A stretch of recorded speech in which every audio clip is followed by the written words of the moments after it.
बार बार नाम लेकर पुकारने पर भी ऋषभ ने जवाब नहीं दिया। चाय ठंडी हुई जा रही थी, इसलिए विवश होकर मैं ही ऊपर पहुंच गई, जहां रिया अपनी छत पर खड़ी उससे बतिया रही थी। उनके प्रेम भरे घुटुर गूं मेरे तीसरे स्वर चाय पीनी है ने विघ्न डाल दिया। रिया वहां से टली नहीं, मुस्कुराकर बोली, नमस्ते आंटी जी। मैंने अभिवादन का जवाब दिया और पैर पटकती नीचे उतर आई। बेशर्म कहीं की, माँ के सामने ही उसके बेटे से प्रेम की पिंगे बढ़ा रही है।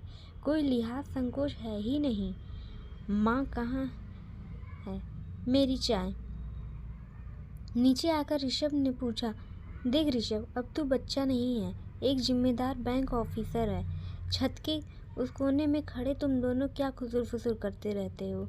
बचपन में साथ खेलते थे, मैंने ध्यान नहीं दिया। बड़े हुए तो एक ही कॉलेज में थे, सो मैं चुप रही। लेकिन अब क्या बातें होती है? माँ, हमने बचपन से लेकर अब तक एक लंबा समय साथ में बिताया है। अब तो हमें एक दूसरे से बात करने की आदत सी हो गई है। तुम व्यर्थ ही चिंता करती रहती हो। हमारे बीच ऐसा कुछ भी तो नहीं है। हम सिर्फ बात ही तो करते हैं। बात बढ़ते समय नहीं लगता। मेरे भ्रिकुट बल पड़ रहे थे। अपने योग्य सुंदर बेटे की पड़ोस की साधारण सी रिया से नज़दीकियाँ मुझे बर्दाश्त नहीं हो रही थी। ऋषभ के कुछ भी तो नहीं है कहने पर भी मुझे विश्वास नहीं हुआ। रिया के बदले रुख पर मैं हैरान परेशान रहती थी।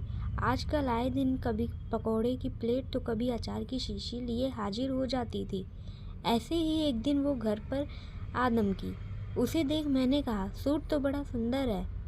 इसे दिखाने आई थी या पकौड़े देने? कुछ भी समझिए। आंटी जी, वैसे कैसी लग रही हूँ?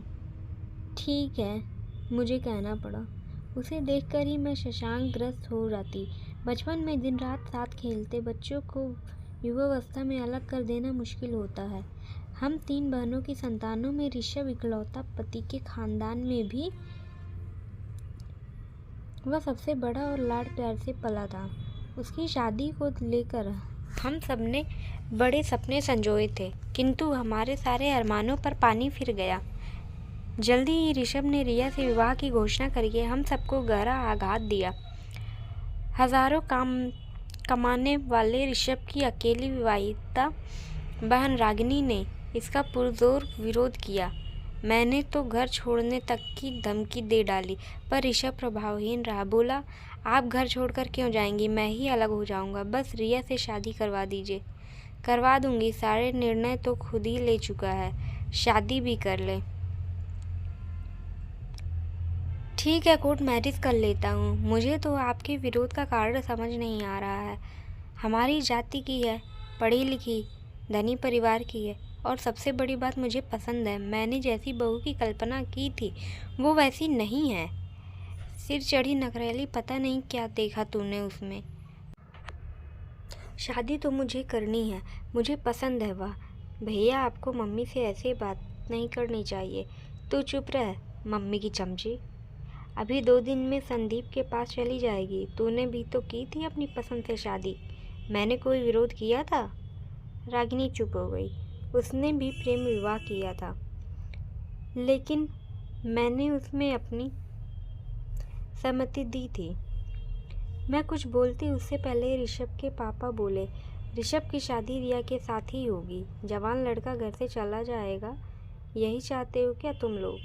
यह सब मैं नहीं होने दूंगा। अब कोई एक शब्द नहीं बोलेगा। शादी की तैयारी करो। उसके बाद सबने चुप्पी साध ली। शादी बारात तक मैं बिल्कुल शांत रही। मुंह दिखाई में 5 तोले का हार दिया, लेकिन यह देखकर मेरा मुंह उतर गया कि रिया के माता पिता ने दान दहेज काफ़ी कम दिया था। हालांकि बारातियों का स्वागत बढ़िया था। रिया की व्यक्तिगत सभी चीज़ें अच्छी क्वालिटी की थी, पर हर पारंपरिक साज जैसे घर के अन्य सदस्यों के कीमती गिफ्ट व नकद की अपेक्षा करती है। मैं भी कुछ उसी तरह की अपेक्षाएं पाले बैठी थी, पर ऋषभ के पिता का सख्त निर्देश था कि मुंह खोलकर कोई मांग नहीं की जाएगी। बहरहाल रिया बहू बनकर हमारे घर आ गई। जब तक घर रिश्तेदार से भरा रहा, मैंने उसे आराम करने दिया। वह आराम